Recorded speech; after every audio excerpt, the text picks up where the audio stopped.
Trae Young no longer an Atlanta Hawk.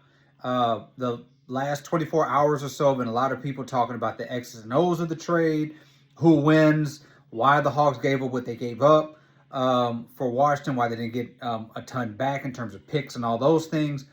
But really, I think we should also spend time talking about Trae Young's legacy as an Atlanta Hawk. Part of that was how he started. This thing could have gone a lot worse for him and the Hawks. You got to remember, which everybody in Atlanta, where I'm at, does remember the fact that on draft night, he was traded for Luka Doncic. Luka Doncic, top 3, top 5 player in the league.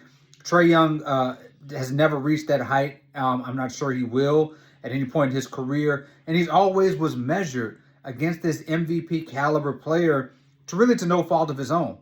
And yet and still, in Atlanta, he was able to get this team to Eastern Conference Finals. Yes, we could talk about all of the things that went right for Atlanta for them to get to the Eastern Conference Finals, but they got there, right? It's something that is on his resume. But beyond that, you also got to talk about what Trae Young meant to the city, especially what he meant to the kids in Atlanta. Like, there is a huge fan base of kids who are enamored with him for the long threes, for the way he played.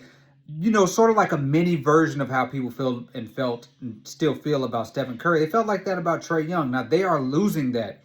Now, Atlanta does have a superstar in Jalen Johnson that they can build around. They're going to get a high pick in the draft from the Pelicans this year that may be a superstar.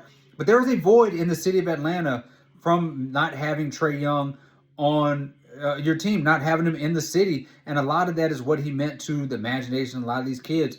And his legacy will really be, in large part, that, right? What he meant on the court to a lot of these fans.